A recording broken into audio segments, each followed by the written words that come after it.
हाँ भाई। सो अच्छा तुम नहीं हो, क्या नाम है तुम्हारा? ठीक है बैठो। तो कोरोलिस फोर्स में कौन बताएगा मुझे? उस दिन हमने पढ़ा था कि कोरोलिस फोर्स क्या होती है। Will tell me one by one. Yes you. It's a pseudo force, मतलब फॉल्स फोर्स, ऐसी फोर्स एग्जिस्ट नहीं करती है। दूसरी बताओ, कुछ भी चीज। तुम घर जाके रिवाइज करती हो? हाँ, तुम बताओ।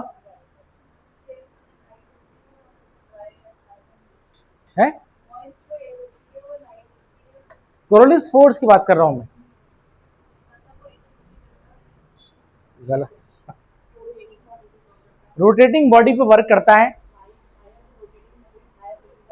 कोरोलिस फोर्स, बिल्कुल सही। तुम, it is a deflecting force. Next, present थे तुम।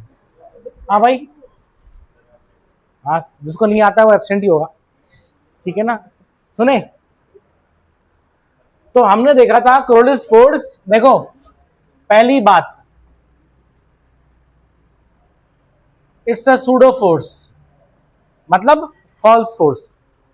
ठीक, पढ़ लो, मैं बता रहा हूं, ठीक है, जो नहीं आए थे और जो आए भी थे। ठीक, ऐसे नहीं चलेगा काम।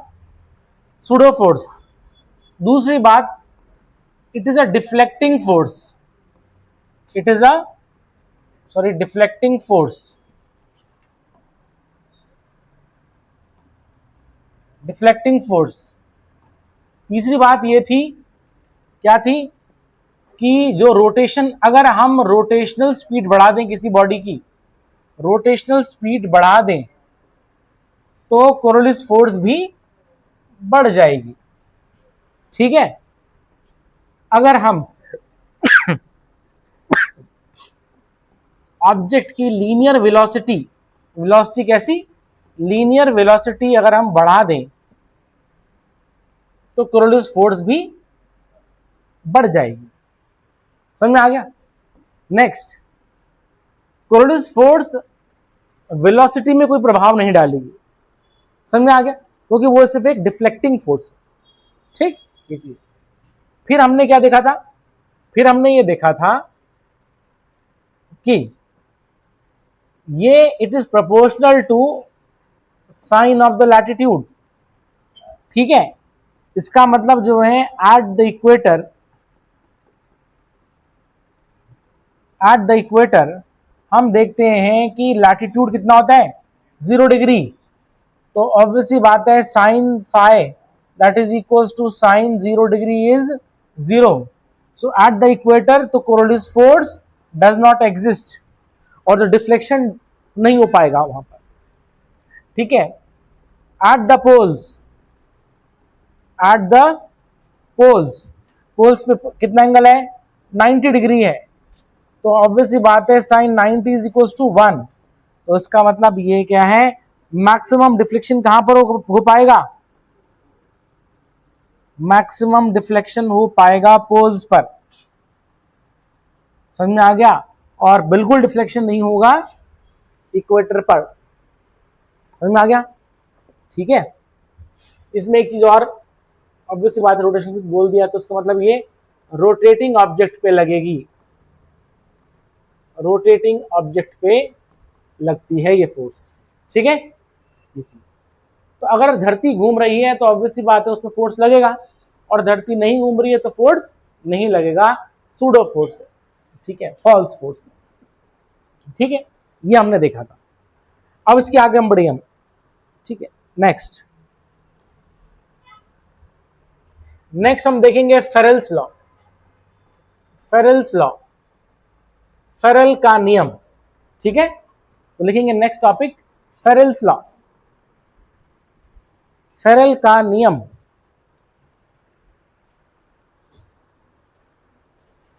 अब देखिए कोरोलिस ने, अच्छा एक चीज, हाँ,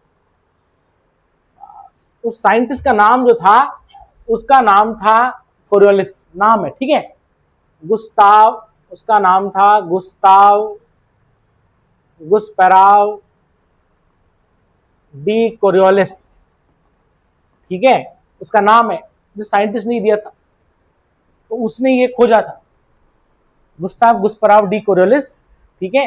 तो उसी के नाम पे हम क्या बोलते हैं इस फोर्स को, कोरियोलिस फोर्स बोलते हैं। मेरी बात को समझ में आ गई, ठीक है। तुम ग्रेजुएशन हो गया तुम्हारा, किस चीज में कर रही हो, बीएससी मैथमेटिक्स, ठीक है। कौन से ईयर में, थर्ड ईयर में, ठीक है। तो देखो उसका नाम क्या था, कोरियोलिस नाम था उसका, तो उसी के नाम पे ये फोर्स हुई, ठीक है। अच्छा, कोरियोलिस फोर्स इक्वेटर पर तो कितनी है, 0, और पोल्स पर जो है आपकी मैक्सिमम है, ठीक है। अब सुनो, कोरियोलिस ने ये कह तो दिया डिफ्लेक्शन है, ठीक, कहां कहां डिफ्लेक्शन, लेकिन जो है उसने ये नहीं बताया कि डिफ्लेक्शन किस डायरेक्शन में होगा, उसकी दिशा क्या होगी। जैसे मान लो तो कोई बॉडी ऐसी जा रही है, हमने बताया वो डिफ्लेक्ट हो जाएगा, अपनी राह से भटक जाएगा, ठीक है ना। तो इसकी थ्योरी को पूरा करेगा फेरेल। मेरी बात समझ गई। फेरेल ने कहा कि इक्वेटर है 0 डिग्री, ये हो गया तुम्हारा सदर्न हेमिस्फीयर और ये हो गया नॉर्दर्न हेमिस्फीयर। फेरेल ने कहा कि नॉर्दर्न हेमिस्फीयर में कोरियोलिस फोर्स की वजह से जो डिफ्लेक्शन होगा वो राइट डायरेक्शन में होगा, राइट डायरेक्शन में होगा। और अब क्यों कैसे वो नहीं तुमने देखना, बस इतना जानना, सदर्न हेमिस्फीयर में डिफ्लेक्शन अपने लेफ्ट डायरेक्शन में होगा। मेरी बात समझ में, सुनो, फेरेल ने कहा कोरियोलिस फोर्स से डिफ्लेक्शन होता है, वो एक जूडो फोर्स है, बट सवाल यह है कि डिफ्लेक्शन कहां होगा।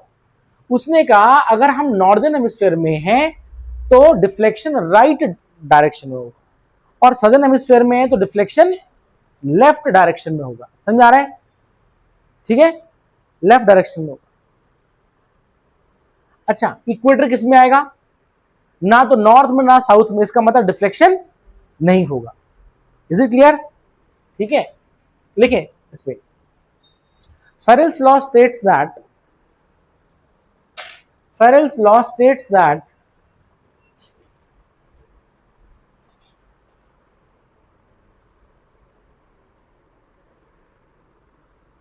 in the rotating earth,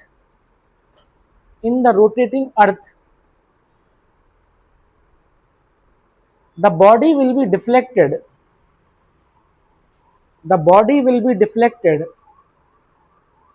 towards its right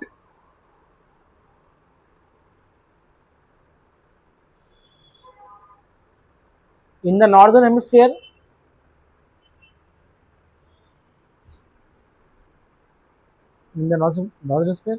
and will be deflected to its left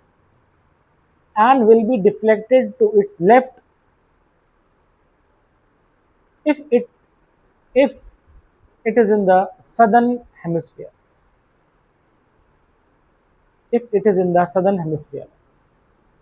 ठीक है, देखेंगे फेरेल का नियम यह कहता है,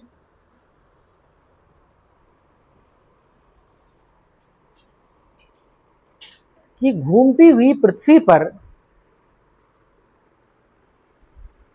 कोई वस्तु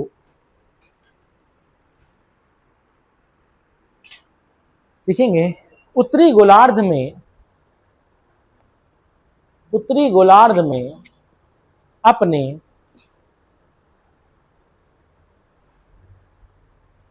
राइट को क्या बोलेंगे, दाएं की बाएं, दाएं, उत्तरी गोलार्ध में अपने दाएं दिशा की ओर मुड़ जाती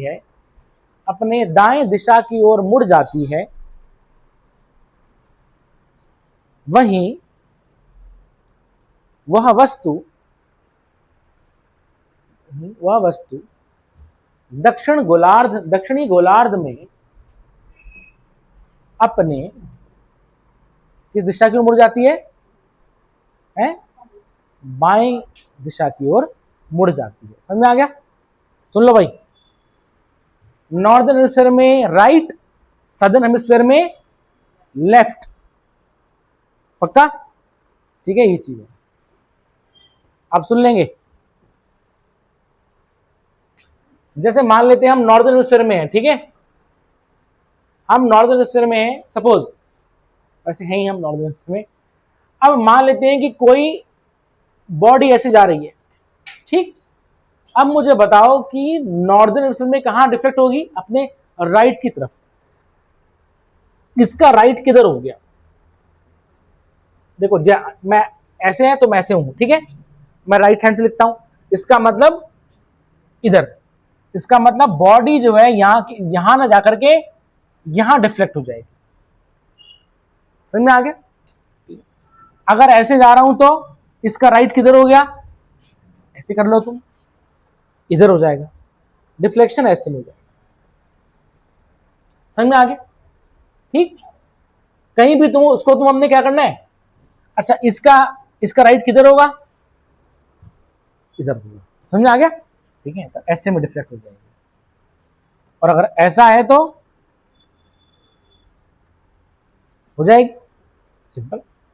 और अगर मैं जो है सदर्न हेमिस्फीयर में हूं तो लेफ्ट में, तो लेफ्ट मतलब इसका लेफ्ट इधर, इसका लेफ्ट इधर, इसका इधर, इसका इधर।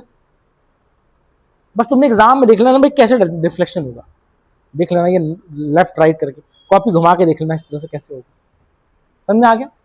ठीक है, ये चीज है। Is it clear? समझ आ रहा है?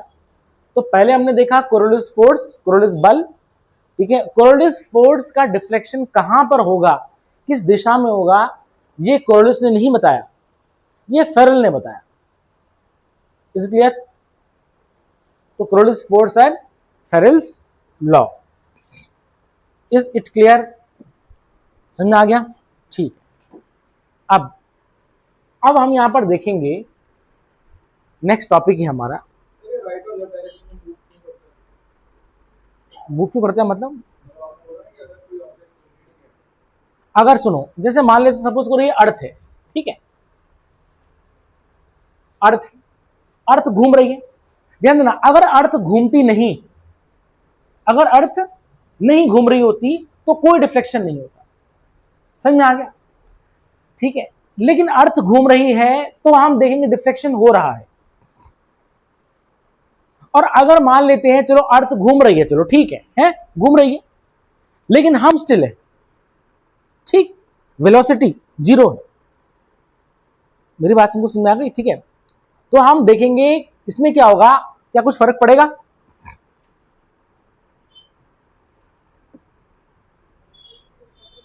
अगर जो है सुनो, हम तो चुप हैं, लेकिन अर्थ तो घूम रही है ना, तो भी डिफ्लेक्शन होगा। और अगर हम मूव कर रहे हैं और अर्थ घूम रही है तो भी डिफ्लेक्शन होगा। हमेशा ध्यान देना, रोटेटिंग ऑब्जेक्ट पे ही लगेगा। अब तुम ये नहीं पूछोगे कि सर क्यों लग रहा है, क्योंकि भैया ये तुम्हारा बहुत हायर फिजिक्स है, उसमें हमने जाना नहीं है, बस तुमने इतना देखना है कि डिफ्लेक्शन हो रहा है। अब देखो, अब हाँ, सिंपल सी बात तुम ये पूछ सकते हो, खैर मैं तुम्हें आउट ऑफ द लीग हट के बताता हूं थोड़ा सा। सवाल ये कि डिफ्लेक्शन हो क्यों रहा है ना, घूमते हुए ऑब्जेक्ट। अब तुम इतना देखो, क्या देखो, सुनो, जैसे मान लेते हैं कि तुम वहां पर, मैंने जो है तुम्हारे पास ये पेन फेंका, तुम कैच कर लोगे ना, ठीक है, तुमने मुझे फेंका, कैच कर लोगे। अब लेकिन जस्ट इमेजिन कि ये जो है कमरा मैं घुमा रहा हूं, अब इसमें मैं रोटेशन प्रोड्यूस कर दूं, तुम तो अपनी सीट पे बैठे हो, मैं अपनी जगह बैठा हूं, लेकिन अब ये कमरा घूम रहा है। अब ध्यान देना क्या होगा कि मैंने तुम्हें पेन फेंका, मेरी बात में गई, पेन फेंका, ऑब्वियस बात है, लेकिन ऑब्वियस बात है अब तुम्हारी, क्योंकि कमरा घूम रहा है, अब देखा जाए तो तुम ऐसे करके नहीं आ रहे हो, तुम तो घूम करके यूं आ रहे हो, तुम्हारी तो पोजीशन चेंज होगी ना, मतलब हम दोनों की पोजीशन चेंज होगी ना। अब ऐसे हो रहा है, लेकिन हमने फेंका कैसा था, मैंने फेंक दिया था वो चीज तुम पे, लेकिन ध्यान देना मैंने तुम तक तो फेंका, तो तुम तो बिल्कुल ये तो सीधा जाएगा, लेकिन ध्यान देना तुम्हारी पोजीशन डिफर कर गई, तो तो अब मैंने बोला अबे मैं तो तुम्हारे पास फेंका था, वो यहां कैसे चला गया? लेकिन देखा जाए तो कोई डिफ्लेक्शन ही नहीं हुआ, वो तो भैया अपने सीधे रास्ते पे चल रहा था, पोजीशन तुम्हारी बदल गई ना। मेरी बात तुमको समझ आ गई? या समझ आ रहा है? या देखो भाई, मैंने ये पेन तुम पे फेंका, ठीक है, स्टिल हो, लेकिन अगर मान लेते हैं ऑब्जेक्ट घूम रही है, सपोज करो, समझ आ गया, बॉडी घूम रही है, तो वो तो मैंने तुम पे फेंका था, लेकिन अब ध्यान देना, देखो तुम इधर आ गए और ऑब्वियसली बात है तुम तो मेरे सामने ही रहोगे ना हमेशा, बट क्या हो गया, हमारी पोजीशन अलग नहीं हो रही है। बट ध्यान देना, कोई ऑब्जेक्ट क्या है, ऐसे में फेंक रहा हूं मैं, तो क्या हो रहा है, ऐसे जा रहा नहीं जा रहा है, तो इसका मतलब मैं क्या बोलूंगा, डिफ्लेक्शन लग रहा है, मतलब जाना ऐसे चाहिए था लेकिन उधर क्यों चला गया। लेकिन देखा जाए उधर नहीं गया, वो तो सीधा जा रहा है ना ऑब्जेक्ट। तो मेरी बात तुमको समझ आ गई? हाँ भाई, समझ आ रहा है? मैं तो तुम्हें सीधा फेंक रहा हूं, ठीक है ना, ऑब्वियसली बात है सीधा जाएगा, और सीधा जाएगा तो मतलब देखा जाए कोई डिफ्लेक्शन नहीं है। लेकिन अब तुम्हारी पोजीशन जो ऐसे करके जो है बदल गई, तुम तो मेरे पहले भी सामने थे, अभी भी तुम सामने हो, लेकिन क्या हो रहा है, ऐसे में करके मुझे दिखाई दे रही है कि ये चीज ऐसे में जा रही है, तो मुझे लग रहा है कि कोई फोर्स उसको धकेल रही है उस तरफ। लेकिन देखा जाए कोई फोर्स धकेल ही नहीं रही है ना, वो तो पहले भी उस रास्ते जा रहा था, अभी भी उस रास्ते है, कोई फोर्स लगी नहीं रही है। तभी तो मैं क्या बोल रहा हूं, सूडो फोर्स, फॉल फोर्स, ऐसी कोई फोर्स लगी नहीं रही है। लेकिन हाँ, क्योंकि तुम्हारी और मेरी पोजीशन बदल गई इस तरह से, तो क्या होगा, मुझे लग रहा है कि डिफ्लेक्शन हुआ। अच्छा, अब अगर मान ले कमरा बहुत तेजी से घूमता तो ऑब्वियसली बात है, जैसे मैं फेंकता तुम तुरंत आके, मैं कहना बाप रे, फोर्स और बढ़ गई। इसका मतलब जितनी तेजी से घूमेगा, समझ में आ गया, उतना तेजी से डिफ्लेक्शन होगा। Is it clear? लेकिन देखा जाए हकीकत में डिफ्लेक्शन हो ही नहीं रहा है कुछ। हाँ, हमारे रिस्पेक्ट में हमको लग रहा है कि हाँ भाई डिफ्लेक्शन हुआ है, but there is no such thing as deflection. समझ में आ गया? तुम्हारी मेरी पोजीशन बदल गई और ये ऑब्जेक्ट जा रहा है, वो कह रहा है भैया मैं तो पहले ही ऐसे जा रहा था, अभी वैसे ही जा रहा हूं, उस पर कुछ फर्क नहीं पड़ा। हाँ, पोजीशन हमारी बदल गई, दैट्स ऑल।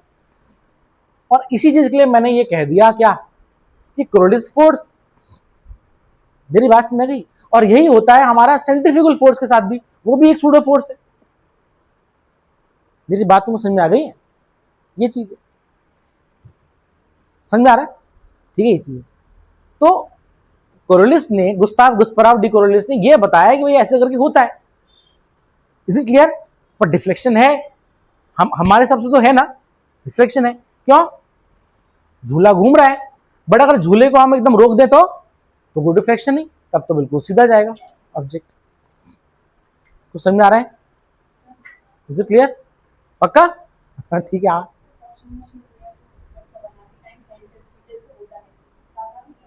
फ्यूगल भी होता है, तो ध्यान देना सेंट्रीपिटल के कारण ही सेंट्रीफ्यूगल चीज एग्जिस्ट करती है। मेरी बात समझ में आ गई? वो एग्जिस्टेंट नहीं है वो, इसलिए क्योंकि मान लेते हैं, सपोज करो कि ये ऑब्जेक्ट ऐसे में आ रही है, ठीक है, सुनो भाई, यहां पर अब इस सर्कल का कहीं ना कहीं सेंटर होगा, मैं तुम्हें बता रहा हूं, सेंट्रीपिटल। अब ध्यान देना, क्योंकि ये घूम रहा है तो सेंटर की तरफ जो है हम बोलेंगे सेंट्रीपिटल फोर्स, सेंट्रीपिटल फोर्स, समझा? फोर्स यहां लगेगी। लेकिन होता क्या है कि जैसे ही जो है, जैसे देखो ऑब्जेक्ट इनर्शिया के हिसाब से ऑब्जेक्ट ने सीधा चलना है, और अगर ऑब्जेक्ट टर्न होता है तो उसमें कोई फोर्स लगी, समझ में आ गया? न्यूटन का पहला नियम ध्यान देना यही कहता है, अगर कोई बॉडी जो है, कोई किसी बॉडी पे कोई एक्सटर्नल फोर्स नहीं लगती है, एक्सटर्नल फोर्स, तो वो सीधा चलती रहेगी, it will continue to be in straight line, और जो चीज रेस्ट में है वो रेस्ट में ही रहेगी, या फिर वो सीधी चल रही है तो सीधी चलती रहेगी जब तक कि कोई फोर्स नहीं लगा। अब ध्यान देना, क्या हुआ, सीधी चल रही है, लेकिन अब क्या होगा, अब जो है मान लेते हैं ऑब्जेक्ट यहां पर पहुंची और अब हम कहां पर टर्न हो गए। अब ऑब्जेक्ट चाहे कि मैं अपनी जगह पे रहूं, लेकिन क्या हो गया, हम तो टर्न हो गए, समझ में आ गया? तो हमको लगेगा हम बाहर की ओर खींचे जा रहे हैं, बाहर की ओर जा नहीं रहे हैं, बॉडी अपनी पोजीशन को चेंज को रेजिस्ट करेगी। जैसे हम बस में बैठे, चुपचाप बैठे हुए, बस स्टार्ट हुई, ठीक है, आगे बढ़ी, अब हमारी पोजीशन पहले ऐसे थी, समझ में आ गया? अब बस जब आगे बढ़ेगी तो वो अपनी पोजीशन को मेंटेन करना चाहेगी, मतलब वो उस जगह पे रहेगी, तो हम जो है शुरुआत होती है हम पीछे धकेल दी जाएंगे। समझ में आ गया? ठीक है। और जिस तरह से मान लें बस चल रही है, अचानक ब्रेक लगे तो हम आगे गिरते नहीं गिरते, क्योंकि बॉडी क्या करेगी, वो उसी चीज में कंटिन्यू रहना चाहेगी। तो क्या होगा, बस रुक गई बट वो आगे चल रही है। तो एग्जैक्टली क्या हो गया, बॉडी तो सीधी चल रही है, लेकिन जब टर्न आया तो अब बॉडी ऐसे चेंज करेगी और हमारी बॉडी को रेजिस्ट करेगी। मेरी बात समझ गई? हम यहां पर पहुंचे, बॉडी वही पोजीशन पर रहना चाहिए और हमें लगेगा कोई चीज हमको बाहर फेंक रही है। तो देखा जाए, हम देख रहे हैं यहां पर सेंट्रीफ्यूगल फोर्स लगेगा, देखा जाए फोर्स लग ही नहीं रहा कोई, तभी तो उसको क्या बोल रहा हूं, सूडो फोर्स बोल रहा हूं। मेरी बात मुझे समझ आ गई? हाँ भाई, पीछे बैठे रहे। तो सेंट्रीफ्यूगल फोर्स नाम की कोई फोर्स नहीं होती। फोर्स तो एग्जिस्ट करेगी सेंट्रीपिटल फोर्स। मेरी बात समझ आ गई? तुमने पढ़ा होगा 11th में, mv²/r, हम ऐसे पढ़ते हैं इसको। और centripetal force is equal to mv²/r, radius, ठीक है ना, ये रेडियस हो गया आपका। फोर्स ये है and that is actual force, but क्योंकि बॉडी टर्न हो रही है वो रेजिस्ट करेगी, तो हमें लगा कुछ चीज बाहर धकेली जा रही है, तो हम बोलेंगे दैट इज सेंट्रीफ्यूगल फोर्स। और इसकी वैल्यू कितनी होगी, उसके बराबर ही होगी, सिंपल। समझ में आ गया? भाई गाड़ी जितनी तेजी से घूमेगी उतनी तेजी से हम बाहर धकेल दिए जाएंगे। मेरी बात समझ आ गई? तो कुछ लोग जैसे पहाड़ में मोड़ आते हैं, दरवाजे में खड़े रहते हैं, समझ में आ गया, और वो अचानक से तीव्र नहीं आता, आ गई तीव्र मोड़ है, कृपया धीरे चलें। समझ में आ गया? इसलिए ध्यान दें, इसको क्या इसलिए बोलते हैं कि तीव्र मोड़ में ध्यान देना, तीव्र मोड़ क्या होगा, फोर्स ज्यादा लगेगी क्योंकि टर्न ज्यादा है। तो ऐसे में क्या होगा, इंसान का हाथ छूटेगा और वो सीधा खाई में। समझ में आ गया? तो ये बोलते हैं तीव्र मोड़े गाड़ी धीरे से चलाएं, क्योंकि गाड़ी जितनी धीरे चलेगी तो उतना कम सेंट्रीपिटल फोर्स होगा और उतना कम सेंट्रीफ्यूगल फोर्स होगा। बट सेंट्रीफ्यूगल फोर्स एग्जिस्ट नहीं करता क्योंकि वो एक सूडो फोर्स है। हिंदी में बोलेंगे छद्म बल। भूत प्रेत कुछ नहीं होते, बस मन का वहम होता है। एग्जैक्टली क्या होगा हम देखेंगे, सूडो फोर्स महसूस होती है। Is it clear? समझ में आ गया? कोई दिक्कत तो नहीं है? ठीक है। तो हुआ क्या कि जब मैंने चीज थ्रो की तो वो तो ऐसे गई, लेकिन अब तुम्हारी मेरी पोजीशन चेंज हो गई और हम बोलेंगे डिफ्लेक्शन हो रहा है और हम बोलेंगे फोर्स लग रहा है। समझ में आ गया? ठीक है। अब सुनेंगे। तो हमने देखा कोरोलिस फोर्स और फेरेल्स लॉ, फेरेल का नियम। समझ में आ गया? इक्वेटर पर जो है कोरोलिस फोर्स 0 होता है, इसका पूरा फॉर्मूला होता है, समझे, यू वी ओमेगा, समझ आगे cos फाइ, इस तरह से, बट हमने वहां जाना नहीं है। ठीक है, ये चीज। Is it clear? अब हम आगे बढ़ेंगे। ठीक है। अब हम देखेंगे, मैं तुम्हें स्टेप बाय स्टेप टॉपिक बता रहा हूं।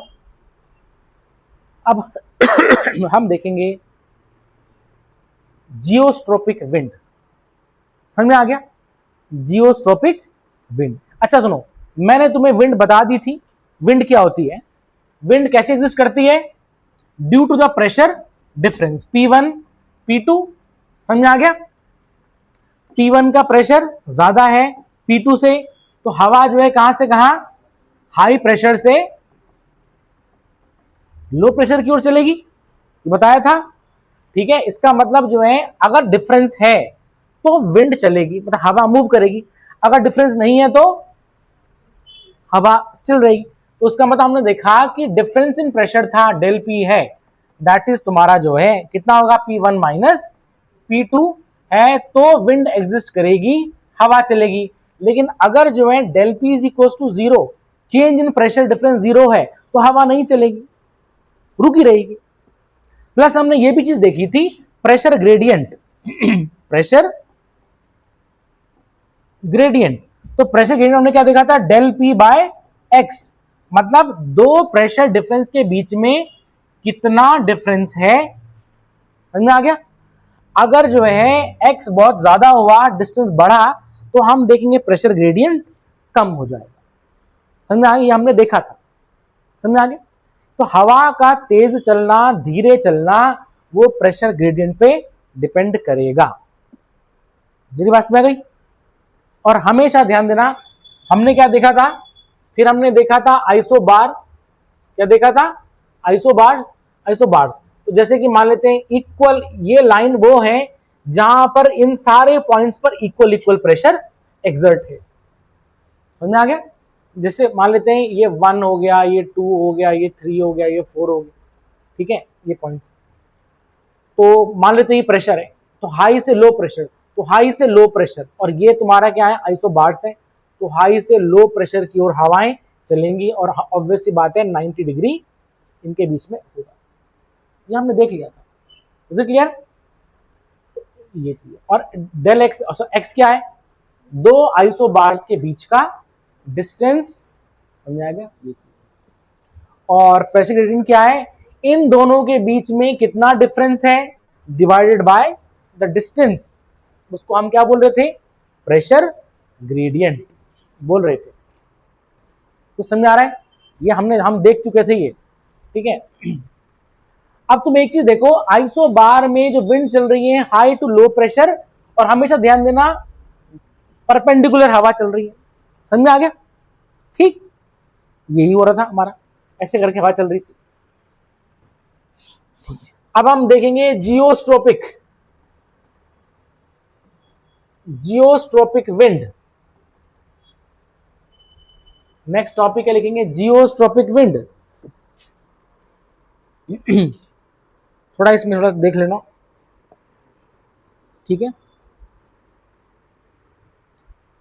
क्लाइमेटोलॉजी में समझना ज्यादा जरूरी है, ठीक है। जियोस्ट्रोपिक सुने, हमने देखा कि अगर मान लेते हैं कि इसमें प्रेशर हुआ 3, इसमें हुआ 2, सुनो, तो हवा कैसे चलेगी, 3 टू हाई प्रेशर से लो प्रेशर, और ऑब्वियस सी बात है इनके बीच में एंगल कितना रहेगा, 90 डिग्री, ठीक है। लेकिन जियोस्ट्रोपिक विंड वो विंड होती है जिसमें हवा 3 to 2 फ्लो करेगी, लेकिन वो पैरेलल फ्लो करेगी आइसोबार के, it will flow parallel to the isobar.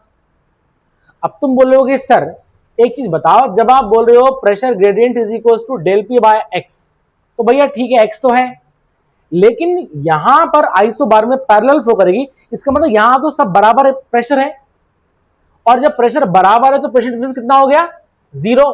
तो जब प्रेशर ग्रेडियंट 0 हो गया तो विंड तो चलनी नहीं चाहिए ना। कि आप तो बोल रहे थे कि सर प्रेशर डिफरेंस होगा तो हवा चलेगी, लेकिन जब वो अगर हवा पैरेलल फ्लो कर रही है तो पैरेलल का मतलब हो गया इस जगह पे एक ही जितना प्रेशर है, तो प्रेशर डिफरेंस तो रहा ही नहीं। लेकिन कुछ विंड्स ऐसी होती हैं जो अपने आइसोबार के पैरेलली चलती है, ऐसी पवनों को, ऐसी हवाओं को हम जियोस्ट्रोपिक विंड कहते हैं। समझ आ गया? अब ऐसा क्यों हो रहा है हम देखेंगे, साइंस के पास हर चीज का जवाब होता है। Is it clear? तो लिखेंगे इसमें, geostrophic winds are those winds, geostrophic winds are those winds which blows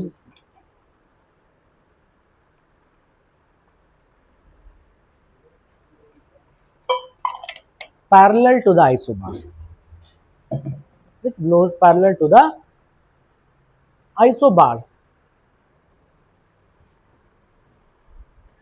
लिखेंगे जियोस्ट्रोपिक पवनें वह पवनें होती हैं, जियोस्ट्रोपिक पवनें वह पवनें होती हैं जो समदाब रेखाओं के, जो समदाब रेखाओं के समानांतर प्रवाहित होती हैं, जो समदाब रेखाओं के समानांतर प्रवाहित होती हैं, प्रवाहित होती हैं। कुछ समझ आ गया? ठीक, देखें बातें नहीं पीछे, देखें अब, तो तो जियोस्ट्रोपिक विंड। और अगर मैं तुम्हें बोल रहा हूं कि कोई विंड जियोस्ट्रोपिक, जिस किसी विंड का जियोस्ट्रोपिक फ्लो है, तो इसका मतलब आइसोबार के पैरेलल फ्लो कर रही है। कुछ समझ आ रहा है? थोड़ा बहुत, जरा सा, ठीक है। तो समदाब रेखाओं के जो समानांतर चल रही है उसको हम बोलेंगे जियोस्ट्रोपिक। समझ आ गया? और जियोस्ट्रोपिक फ्लो ऐसा फ्लो है जो कि आइसोबार के पैरेलली विंड चल रही है, होता है, ठीक।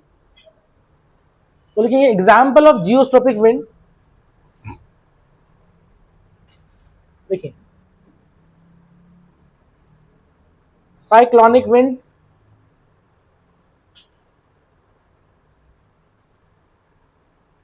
एंटी साइक्लोनिक विंड्स,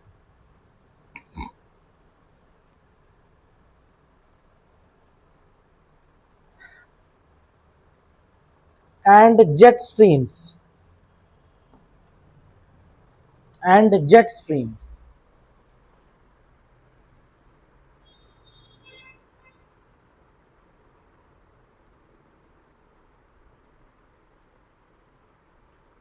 समझ में आ गया?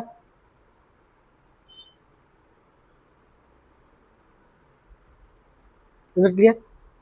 ये तीन तरह की जो है क्या है, विंड्स जियोस्ट्रोपिक होती है, अपने आइसोबार के पैरेलली फ्लो करती है, ठीक। तो साइक्लोन एंटी साइक्लोन पढ़ने से पहले हमें कोरियोलिस फोर्स, फेरेल्स लॉ, जियोस्ट्रोपिक विंड, इन सब के बारे में पढ़ना जरूरी है। चक्रवात या प्रति चक्रवात, समझ में आ गया? ठीक है, ये चीज इतना समझ में आ गया? अच्छा सुने, मेरा सवाल, क्या जेट स्ट्रीम जियोस्ट्रोपिक होती है?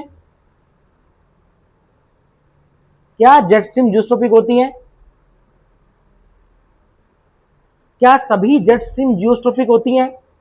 होती है जेट स्ट्रीम। लेकिन क्या सारी जियोस्ट्रोपिक जेट स्ट्रीम होती हैं? नहीं, क्योंकि कुछ साइक्लोनिक और एंटी साइक्लोनिक भी हो सकती है। समझ में आ गया?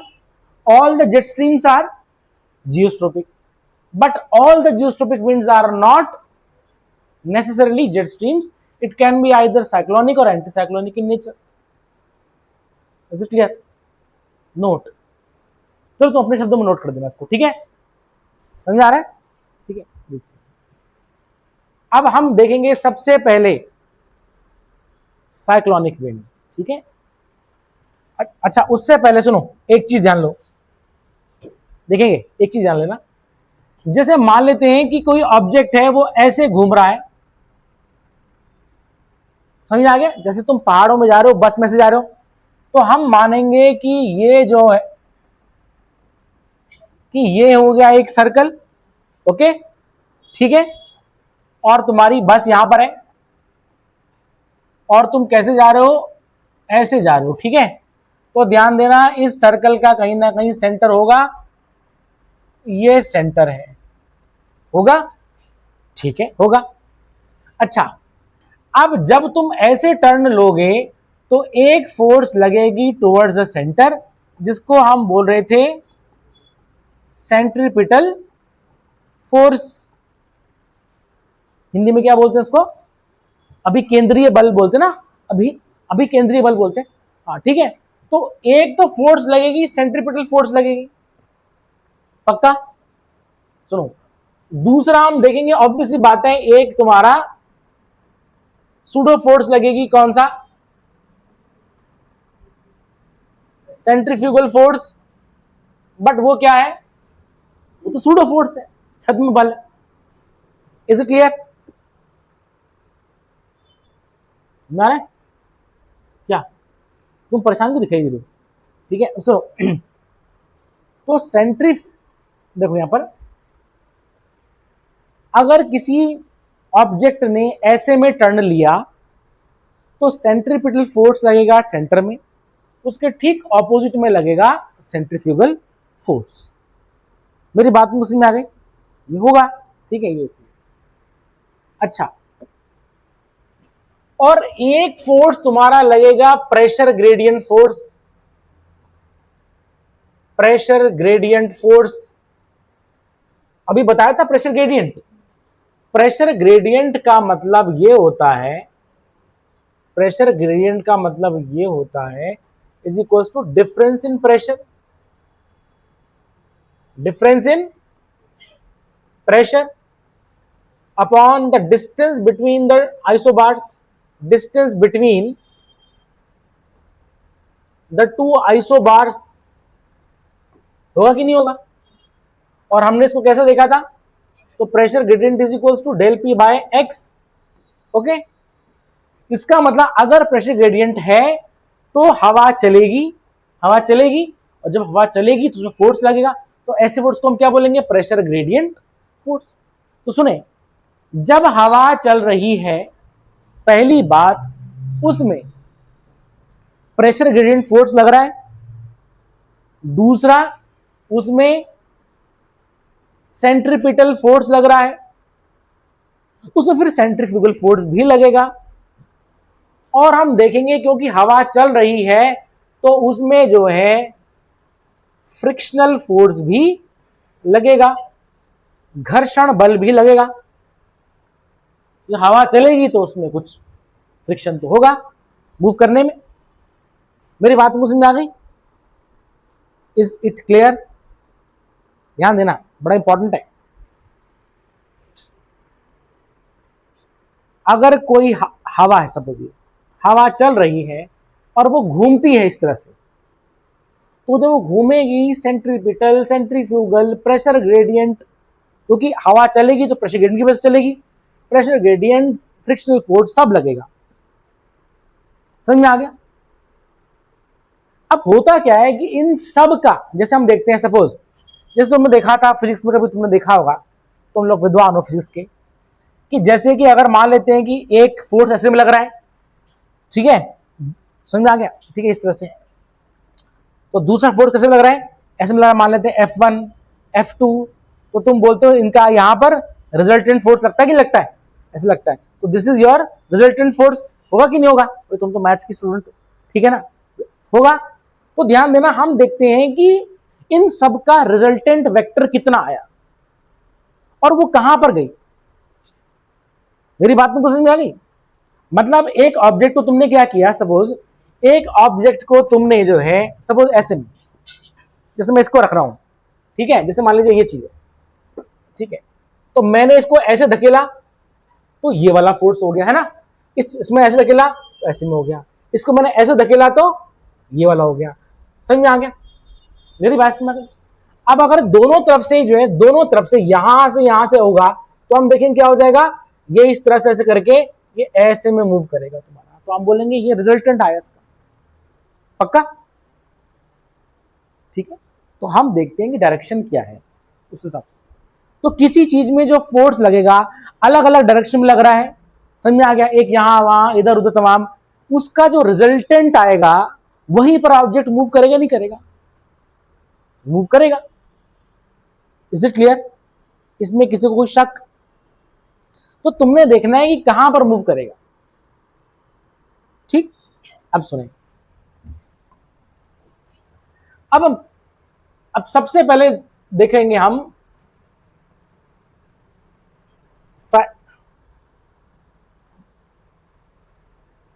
साइक्लोन। ठीक है, इसको तुम नोट कर लो, साइक्लोन। ठीक है, सबसे पहले पढ़ेंगे साइक्लोन। ठीक है, अब मैंने तुम्हें अलग अलग चीजें बता दी, अब इन सब का एप्लीकेशन हम करेंगे। ठीक है, हिंदी में बोलते हैं चक्रवात। हिंदी में क्या बोलेंगे इसको? चक्रवात। ठीक है, अब सुने, अब बेसिकली चक्रवात या साइक्लोन क्या होता है? It is a low pressure system. It is a low pressure system, निम्न दाब का तंत्र होता है। लो प्रेशर को हम बोलेंगे साइक्लोन, बस खत्म बात। क्या बोलेंगे? साइक्लोन। ज्योग्राफी की रिस्पेक्ट में क्या बोलेंगे इसको? साइक्लोन। लो प्रेशर, इतना समझ आया? ठीक, तो लिखेंगे इसमें it's a low pressure system. Note कर लिया इसको? ठीक है, अब यहां देखें,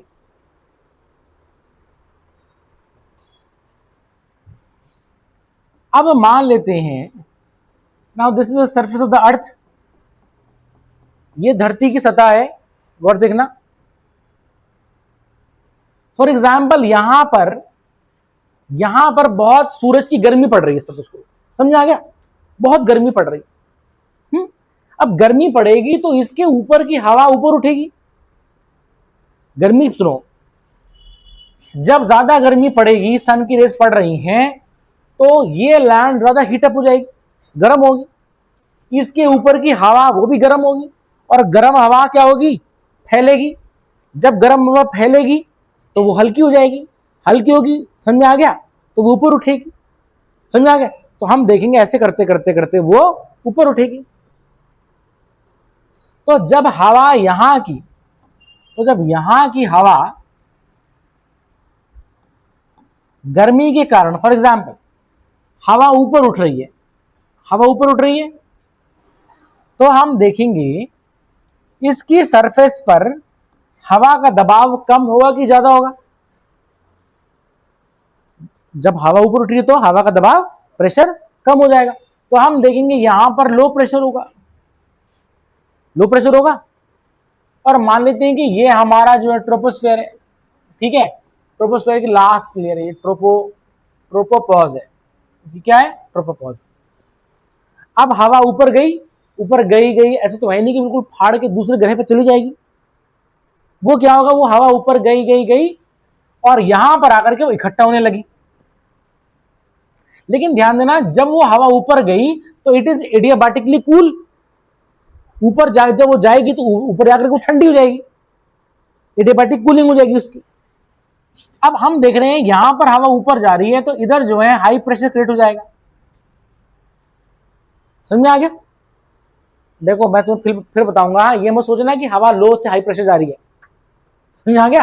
हवा लो प्रेशर से हाई प्रेशर मूव नहीं करेगी, हमेशा कहां से करती है, हाई टू लो करती है। बट क्योंकि यहां पर हवा ऊपर उठ रही है तो लो प्रेशर क्रिएट हो रखा है, और अब ऊपर जा रही है हवा, क्या होगा, हाई प्रेशर क्रिएट हो रखा है। अब ध्यान देना, जब ये यहां पर लो प्रेशर क्रिएट हुआ तो इसके कंपैरिजन में यहां पर, कंपैरिजन में कहीं ना कहीं यहां पर हाई प्रेशर होगा। हम हमेशा क्या करेंगे, कंपेयर करेंगे। तुम्हारे नंबर इससे ज्यादा है लेकिन उससे कम है, कंपेयर कर नहीं कर रहे, नंबर ज्यादा कम कुछ नहीं होंगे, कंपैरिजन होता है कि तुम्हारे उससे ज्यादा आए उससे कम आए। तो हम देखेंगे इसके कंपैरिजन में इस वाले रीजन में अभी भी हवा हल्की हल्की बैठ रखी है, तो वहां पर हाई प्रेशर क्रिएट होगा।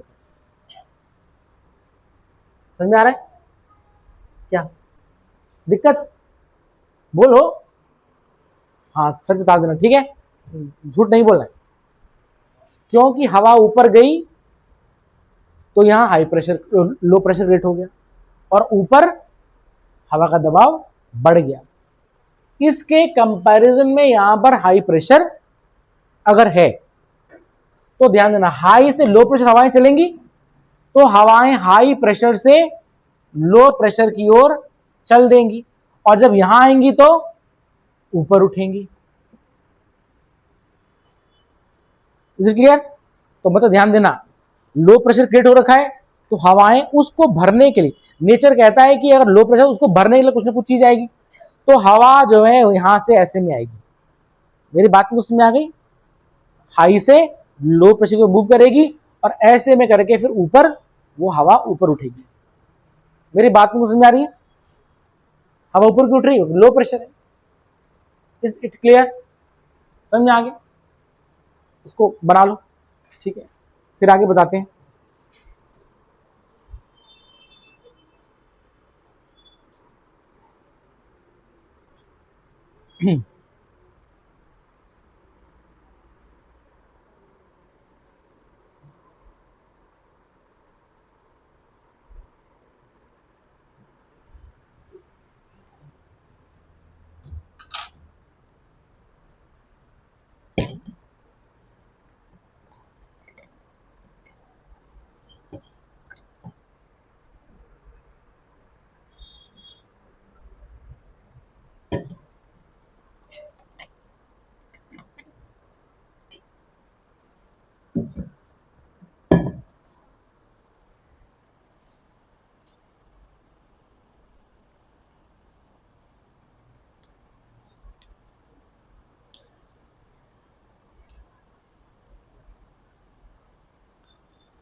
ठीक है, कुछ समझ आ रहा है?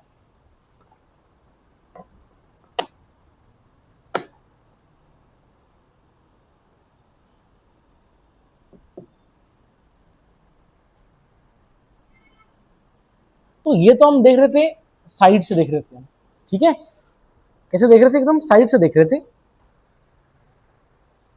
अब इसी चीज को हम ऊपर से देखेंगे, समझ में आ गया? ये तो अभी हम साइड से देख रहे हैं, और अब हम इसी चीज को कैसे देखेंगे? ऊपर से देखेंगे। मतलब हम मान लेते हैं हम ऊपर से हेलीकॉप्टर से जा रहे हैं, तो नीचे कैसे दिखाई दे, ठीक, एंगल बदल गया। अब यहां पर तुम्हारा लो प्रेशर है, और इसके कंपैरिजन में कहीं मान लेते हैं सपोज को, मैं बड़ा अच्छा डायग्राम बना रहा हूं, हाई प्रेशर है। क्या है? हाई प्रेशर, ठीक है। मतलब चारों दिशाओं में क्या है? हाई प्रेशर है। समझ आ गया? ठीक है, ये चीज ठीक है। अब हम देखेंगे हाई प्रेशर से लो प्रेशर की ओर हवाएं आएंगी, आ रही हैं। हाई प्रेशर से लो प्रेशर की ओर, हाई प्रेशर से लो प्रेशर की हवाएं आ रही हैं, ठीक है। अब सुन, ऐसी में आएंगी हवाएं, हाई से लो आएंगी। अच्छा, और ऑब्वियसली बात है, अब अगर मैं यहां पर ऐसे करके आ रहा है, तो मैं ऐसे करके मैं आइसो बार बना सकता हूं, नहीं बना सकता हूं? मैं बना सकता हूं आइसो बार, मतलब मैं ऐसे बना सकता हूं आइसो बार।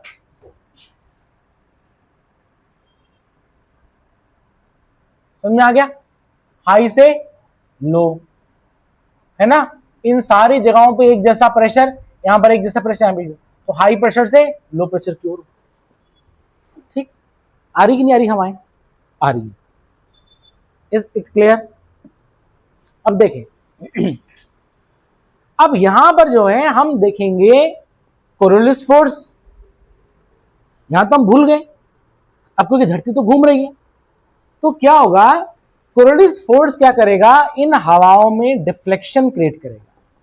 क्या करेगा? डिफ्लेक्शन क्रिएट करेगा, भटकाव पैदा कर देगा। तो समझ में आ रहा है? तो अब हम देखेंगे, अभी हमने देखा था नॉर्दर्न हेमिस्फीयर में राइट की तरफ डिफ्लेक्शन था, और सदर्न हेमिस्फीयर में लेफ्ट की तरफ डिफ्लेक्शन था कि नहीं था? था, बिल्कुल सही। तो अब सुने, तो अब मैं बता रहा हूं, मान लेते हैं कि नॉर्दर्न हेमिस्फीयर में, तो ये हो गया तुम्हारा लो प्रेशर, और ये हाई प्रेशर। तो हाई प्रेशर से लो प्रेशर की ओर हवाएं आ रही हैं। नॉर्दर्न हेमिस्फीयर में देखो ये हाई प्रेशर है, ठीक है, ये चीज हाई प्रेशर, हवा ऐसी आ रही है, तो डिफ्लेक्शन किसकी तरफ होगा? राइट की तरफ होगा, नॉर्दर्न। अब सुने, इसका राइट किधर है? इसका राइट किधर है? इधर है इसका राइट, है ना, जहां मैंने पेन पकड़ा हुआ है। अच्छा, लेकिन ध्यान देना, हवा डिफ्लेक्शन तो है, तो वो तो हो गई कोरियोलिस फोर्स, लेकिन एक प्रेशर ग्रेडियंट फोर्स भी है। उसमें क्या होगा? हवा हाई टू लो ही जाएगी ना, तो हवा ने जाना यहां से यहां ही है। मेरी बात को समझ में आ गई? लेकिन क्या होगा? नॉर्दर्न हेमिस्फीयर में राइट की तरफ वो डिफ्लेक्ट हो जाएगी, ऐसे में ना करके वो हवा ऐसे में आएगी। मेरी बात को समझ में आ गई?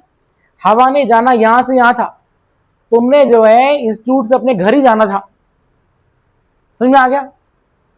बट तुमने कहा अरे वो चलो उस रास्ते, चलो ये काम करते हैं, पिज्जा हट है, तो अपनी साइकिल मोड़ ली, वहां से पिज्जा उज्जा खा के तब तुम अपने घर चले गए। तो जाना तुमने अपने घर ही है, लेकिन रास्ते में तुम भटक गए, बट अल्टीमेटली तुम फिर घर पहुंच गए। समझ में आ गया?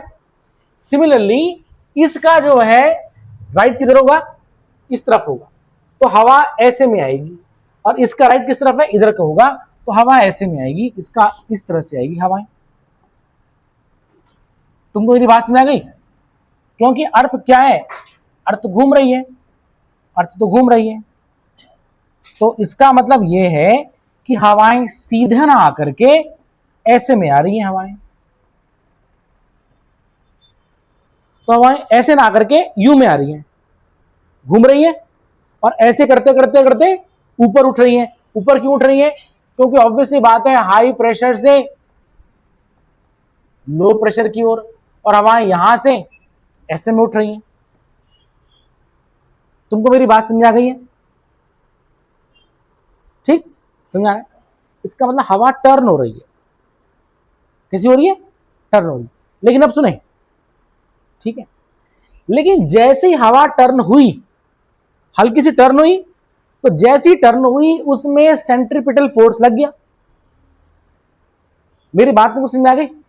मतलब जैसे मान लेते हैं ये आइसो बार्स है, ये आइसो बार्स है, ठीक है ना, ये 3 2 1 यहां पर। तो हवा, अच्छा यहां पर जो है तुम्हारा हवा ने किधर आना, इधर आना मतलब तुम्हारा, ठीक है, इस पॉइंट पे आना, ठीक है, यहां पर 0.01, ठीक है। अब हवा क्या होगी, कायदे से हवा क्या है, हवा ने आना है ऐसे में, लेकिन अब क्या है, हवा हो गई टर्न। कैसी हो गई हवा? टर्न हो गई। तो अब ध्यान देना, इस तरह से ऐसा करके होगी हवा, तो ऐसा अगर ऐसी हो गई। अब ध्यान देना यहां पर जो है उसमें कई सारे फोर्सेस लगेंगे। एक तो तुम्हारा प्रेशर ग्रेडिएंट फोर्स लगेगा जो तुम्हें इस रास्ते लाएगा, लेकिन तुम्हारा सेंट्रीपिटल फोर्स भी लग गया, डिफ्लेक्शन वाला कोरोलिस फोर्स भी लग गया। तो ऐसे में क्या हो जाएगा, तो जो रिजल्टेंट है वो हवा ऐसे में आएगी, रिजल्टेंट, और तब वो बन गई जियोस्ट्रोपिक। तब वो क्या बन गई? तो रिजल्टेंट क्या रहा, इनके पैरेलली फ्लो कर गई वो। बट ध्यान देना अल्टीमेटली क्या होगा, वो ऐसे ऐसे घूम करके यू में करते करते करते यू में आएगी। हवा में आना तो यही था ना, लेकिन अब क्या है, वो आइसो बार्स के क्या हो गई, पैरेलल फ्लो कर गई। क्यों? रिजल्टेंट लग गया। मतलब इस हवा ने देखा जाए जैसी कर्व लिया, तो इसको जो है अपने सेंटर की तरफ जाना चाहिए था, समझ में आ गया, सेंटर जाना चाहिए था। लेकिन ऑब्वियस बात है, सेंट्रीफ्यूगल भी फोर्स लग रहा है, साथ में हम देखेंगे फ्रिक्शनल फोर्स भी लग रहा है, कोरोलियस फोर्स भी लग रहा है, इस तरह से। तो हम देखेंगे रिजल्टेंट जो बनेगा वो आइसो बार के पैरेलल बन जाएगा, और वो जो विंड होगी वो कहलाई जाएगी जियोस्ट्रोपिक विंड। मेरी बात तो समझ में आ गई? क्लियर? तो अब ध्यान देना, साइक्लोन में हवा कैसी आ रही है, ऐसी आ रही है। अच्छा, और ये हवा ऐसे में घूम रही, नहीं घूम रही है, तो ये एंटी क्लॉकवाइज भी हो गया, घड़ी की दिशा के ठीक विपरीत। तो हम देखेंगे नॉर्दर्न हेमिस्फीयर में साइक्लोनिक विंड एंटी क्लॉकवाइज होती है, और साइक्लोन एंटी क्लॉकवाइज रोटेट करता है, घूमता है वो उस तरह से, रोटेट नहीं करेगा वो। अच्छा, अब क्योंकि जो है ध्यान देना, हवा ऐसे से ऊपर उठ रही है, ऐसे में आ रही है, और सेंटर की तरफ ऊपर उठ रही, नहीं उठ रही है, तो जैसी जो है हवा ऊपर उठेगी तो हवा ठंडी हो जाएगी, और जब हवा ठंडी होगी तो अगर उसमें मॉइस्चर है, कंडेंसेशन होगा, कंडेंसेशन होगा तो बादल बनेंगे, बादल बनेंगे नहीं बनेंगे? तो हम देखेंगे कि साइक्लोन जो है उसमें बादल दिखाई देते, ऐसे से बादल बन रखे, क्यों? क्योंकि हवाएं ऐसे करके ऊपर उठ रही, और अब वो इतनी तेज हवाएं जहां पर पूरे बादल बादल बादल हैं, अब जहां जाएंगे वो भयंकर बारिश करेंगे, और आंधी तो क्योंकि घूम तो तेज रही है तो डिस्ट्रक्शन क्रिएट करेंगे। मेरी बात मुझ में आ गई? इसका मतलब जब साइक्लोन आएगा तो बारिश होगी। क्यों होगी? क्योंकि हवा ऊपर उठ रही है, एडियाबैटिकली कूल हो जाएगी, जिससे संघनन की प्रक्रिया हो जाएगी, जिससे कंडेंसेशन की प्रोसेस देखी जाएगी। समझा रहे? ठीक है, कंडेंसेशन से क्लाउड फॉर्मेशन होगा, उससे बारिश होगी, तो क्लाउड, थंडरस्टॉर्म, वेदर बहुत वायलेंट हो जाएगा। समझ में आ गया? ठीक है, और बहुत भयंकर प्रेसिपिटेशन देखी जाएगी। Is it clear? कोई दिक्कत तो नहीं आ रही है? तो हम देखेंगे, इसलिए हम देख रहे हैं कि साइक्लोनिक विंड्स क्या है, जियोस्ट्रोपिक है, और साइक्लोनिक विंड्स नॉर्दर्न हेमिस्फीयर में साइक्लोन एंटी क्लॉकवाइज आ रहा है। क्यों आ रहा है तुम देख रहे हो? Is it clear? समझ में आ गया? इसको नोट कर लो।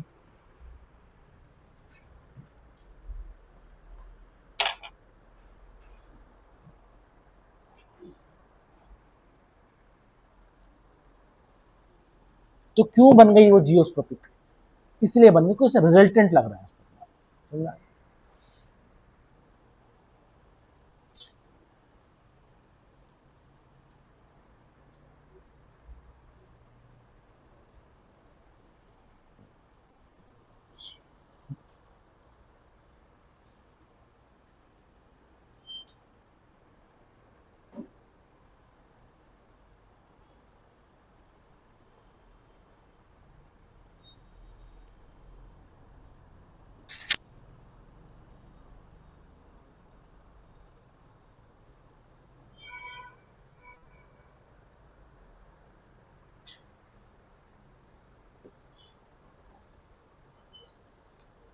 ठीक समझा रहे हैं कुछ?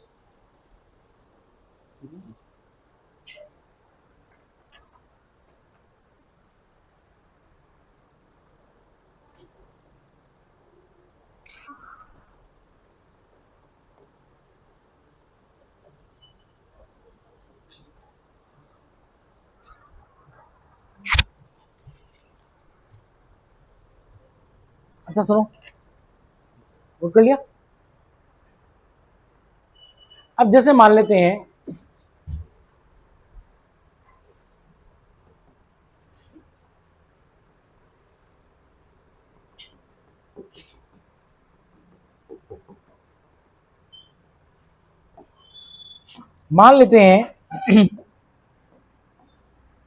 एक तो यहां पर ऊपर, एक तो जमीन पे बन रहा है साइक्लोन, और एक बन रहा है पानी के ऊपर साइक्लोन। समझ आ गया? तो ज्यादा डिस्ट्रक्टिव कौन होगा, जमीन वाला कि पानी वाला? बताओ, जमीन वाला होगा कि पानी वाला होगा? बताओ बताओ। पानी वाला, क्यों?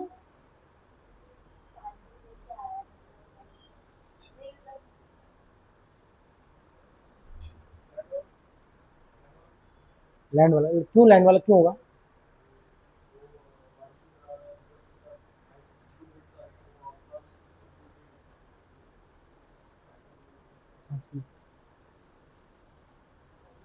है लैंड वाला होगा।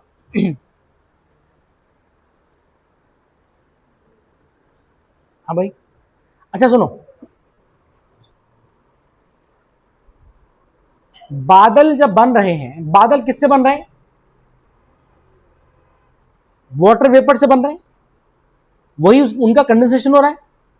कंडेंसेशन हो रहा है तो उसके बादल बनेंगे, बारिश होगी। समझ में आ गया? पानी और लैंड में ज्यादा मॉइस्चर कहां होगा, पानी में कि लैंड में? पानी में होगा। यहां पर मॉइस्चर कम है, ऊपर जाएगा तो हम देखा हाँ ठीक है घूमेगा उस तरह से, बट मॉइस्चर कम है तो हम देखेंगे बादल कम बनेंगे, नहीं बनेंगे। लेकिन पानी में तो अबंडेंट, पानी के ऊपर की हवा में कितना मॉइस्चर है, ये ऊपर उठेगा तो कितना बादल बनेंगे। मेरी बात में समझ में आ गई? और एक चीज ध्यान देना हमेशा, जैसे ही हमारा कंडेंसेशन होता है, कंडेंसेशन प्रोसेस में हीट एनर्जी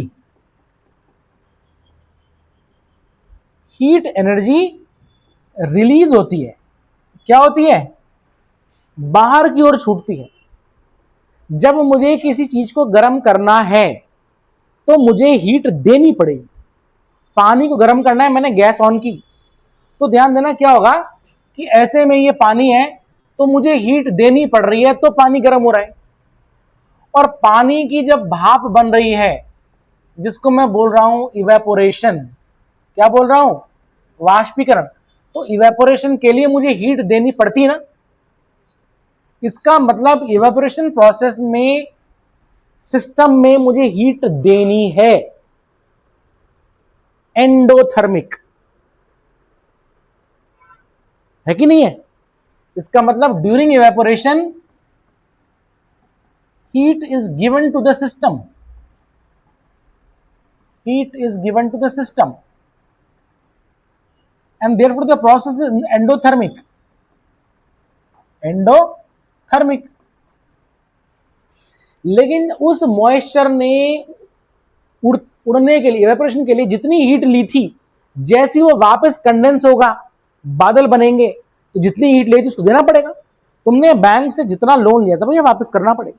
तो जितनी हीट ले थी, जैसे वो लिक्विड बना, ड्रॉपलेट बने, उतनी एनर्जी छोड़ेगा, वो उतनी हीट एनर्जी छोड़ेगा। इसका मतलब क्या हो रहा है, यहां पर जो है जैसे ही तुम्हारा बादल बनेंगे तो हीट एनर्जी बाहर छूटेगी। So this is heat energy. समझ आ गया? हीट एनर्जी जितनी बाहर छूटेगी, देखो लट्टू को घुमाना है ना मुझे, अगर तो मुझे बड़ी जान लगानी पड़ेगी। जितनी मैं एनर्जी लगाऊंगा उतना तेजी से लट्टू घूमेगा। तो किसी चीज को रोटेशन इफेक्ट देने के लिए मुझे एनर्जी देनी पड़ेगी, नहीं देनी पड़ेगी। और मैं जितनी ज्यादा एनर्जी दूंगा उतनी तेजी से लट्टू घूमेगा, नहीं घूमेगा। समझ आ गया? This known as rotational energy. इसका मतलब जो है, जब यहां पर पानी के ऊपर जो बादल मतलब पानी के ऊपर जो मॉइस्चर था, जब ऊपर गया उसके बादल बने, तो ध्यान देना बादल बनेंगे, बादल बनते ही हीट एनर्जी रिलीज होगी। उसने क्या कर दिया, सवाल ये है कि घुमाने के लिए एनर्जी कहां से आ रही है, घूम क्यों रहा है? यही एनर्जी छूट रही है और यही एनर्जी उसको घुमा रही है। तो अर्थ का कितना बड़ा हीट सिस्टम समझ आ गया, साइक्लोन है। तो उसका मतलब क्या है कि जितना ज्यादा पानी उतना ज्यादा बादल, और जितना ज्यादा बादल बनेंगे उतनी एनर्जी बाहर निकलेगी, एक्सोथर्मिक। और जितनी एनर्जी बाहर निकलेगी तो हवा और तेजी से घूमने लग जाएगी, तो हवा नीचे से घूम करके ऊपर जा रही है। समझ में आ गया? बादल बन रहे हैं। इसका मतलब जहां पर वो जो है बारिश क्रिएट करेगी, समझ में आ गया? एक तो कितना तेज आंधी तूफान आएगा, लोगों के घर उड़ जाएंगे, और बारिश तो होगी होगी क्योंकि बादल है तो बारिश होगी। इसका मतलब हम देखते हैं कि पानी के ऊपर जो है होगा तो डिस्ट्रक्टिव होगा। अब क्योंकि लैंड में मतलब देखो, तुमने जितनी तेज बाइक चलानी है, तुमने कहा भैया मुझे तेज बाइक चलानी होती है, तो तुम रेसिंग बाइक लोगे ना, उसके लिए रेसिंग बाइक लोगे तुम उसके लिए, जाहिर सी बात। तुम कोई हीरो होंडा स्प्लेंडर तो लोगे नहीं, जो 1 लीटर में 80 किलोमीटर चल रही है। समझ में आ गया? तुम्हें माइलेज तुम्हें चाहिए तेज, तो जितनी स्पीड होगी ध्यान देना वो उतना तेल खाएगी बाइक, उसका माइलेज उतना कम होगा। मेरी बात को समझ में आ गई? तो इसका मतलब जितना ज्यादा तुम तेल डालोगे उतना तेज चलेगी बाइक। इसका मतलब रोटेशन के लिए तुम्हें बहुत ज्यादा हीट एनर्जी चाहिए होगी, और वो हीट एनर्जी आ कहां से रही है? फ्रॉम द कंडेंसेशन, संघनन प्रक्रिया से आ रही है। और पानी के ऊपर की हवा में नमी ज्यादा है, लैंड के ऊपर की हवा में नमी कम है, तो अगर ऊपर उठेगा तो नमी मतलब यहां पर मॉइस्चर कम बनेगा, मॉइस्चर कम बनेगा तो जरा सी हीट एनर्जी रिलीज होगी, लेकिन वो इतनी खतरनाक नहीं होगी कि डिस्ट्रक्शन ला दे। समझा मेरी बात? ठीक है। तो उसका मतलब किसी चीज के रोटेशन के लिए है ना, एनर्जी देनी पड़ती, नहीं देनी पड़ती, इसको हम बोलते हैं रोटेशनल एनर्जी। समझ गई? तो अगर साइक्लोन बहुत ही तेजी से घूम रहा है तो उसका मतलब ज्यादा मॉइस्चर होगा, मॉइस्चर होगा ज्यादा एनर्जी रिलीज होगी। Is it clear? तभी तुम देखते होंगे, जैसे हम देखेंगे ये इंडिया है, ठीक है, ये है तुम्हारा Bay of Bengal, and this is your Arabian Sea. तो तुम देखते होंगे क्या होता है, यहां नहीं बनता ऐसे में साइक्लोन, चक्रवात, तो तुम्हें लगेगा कि ये इंडिया के बीच में बन रहा है, बन ही नहीं सकता है। क्यों? ज्यादा मॉइस्चर तो यही है ना। या तुम देखते होंगे यहां पर बनता है, और वो ऐसे करते करते तब तुम्हारा क्या है, ठीक है ना, तब तुम्हारा ऐसे मूव करेगा वो। और जहां वो विंड जो है टकराएंगी, जैसे कि तमिलनाडु, जैसे कि आंध्र प्रदेश, उड़ीसा के कोस्ट पर, तो ऑब्वियस सी बात है वो। लेकिन ध्यान देना, अगर ये चीज जैसी लैंड पे आ गई, जैसी लैंड पे आ गई, मॉइस्चर सोर्स गया, लैंड मॉइस्चर नहीं है, तुम देखोगे अंदर आने के बाद खत्म हो जाएगा वो। जब तक तुम्हारी बाइक में तेल है तो बाइक चल रही है, जैसी तेल खत्म बाइक रुकनी बंद हो जाएगी। इसका मतलब जब तक ये ओशन में है, पानी के ऊपर है, तो उसको मॉइस्चर मिल रहा है और तेजी से घूम रहा है, लेकिन जैसे ही ये लैंड पे आएगा मॉइस्चर सोर्स खत्म, और हम देखेंगे वहां पर खत्म होने लगेगा। इसलिए ध्यान देना क्या होता है कि साइक्लोन जो है कोस्ट तक ही आ पाता है, बस अंदर नहीं आ पाता। समझ में आ गया? तो क्यों? क्योंकि अंदर आएगा तो फिर वो मॉइस्चर सोर्स खत्म हो जाएगा, फिर वहां एग्जिस्ट नहीं करेगा। तो यहां अगर आप एग्जिस्ट नहीं कर रहा है तो कहां एग्जिस्ट करेगा? Coastal region. और हम देखते हैं कोस्टल रीजन में क्योंकि इंसान रहते हैं तो हम बोलते हैं कि भैया वहां डिस्ट्रक्शन होता है, लेकिन जो इंटीरियर पार्ट्स हैं वहां पर बस हल्का सा हवाएं चलती हैं, बट ऐसा कुछ डिस्ट्रक्शन नहीं होता। तभी तुम देखते होंगे Tamil Nadu coast, Orissa coast, Andhra Pradesh coast पे होता है। मेरी बात तुमको समझ में आ गई?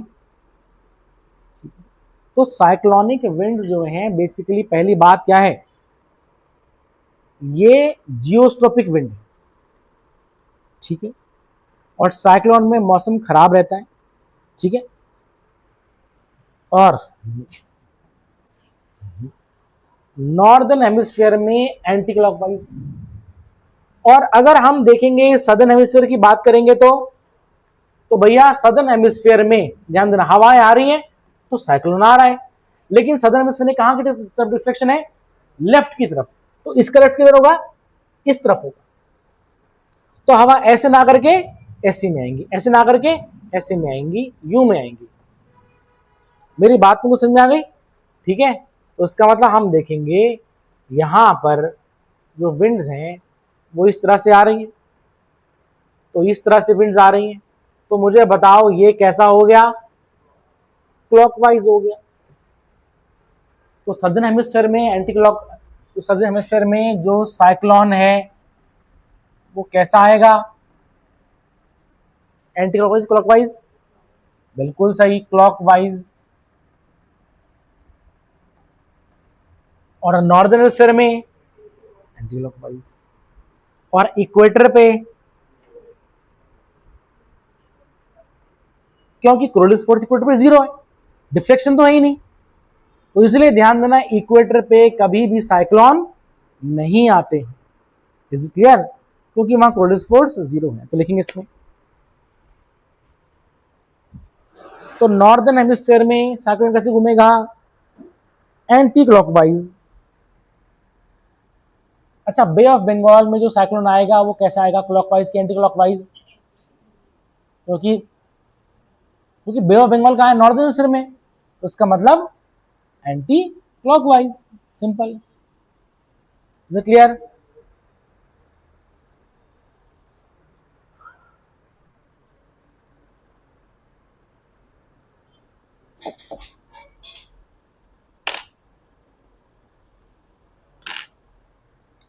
तो भाई ठीक है, आज के लिए इतना ही। कोई दिक्कत? कोई इसमें दिक्कत आई? हाँ भाई, नई लड़की, कोई दिक्कत? थोड़ी बात आई होगी। तो हम देखेंगे हमने क्या देखा आज, कोरोलिस फोर्स क्या होता है, फेरेल्स लॉ क्या होता है, जियोस्ट्रोपिक विंड्स क्या होती हैं, साइक्लोनिक विंड्स क्या होती है, साइक्लोन क्यों आ रहा है, और क्यों साइक्लोन पानी में बनता है, पानी के ऊपर बनता है, क्योंकि वहां मॉइस्चर ज्यादा होता है। ठीक है, तो आज के लिए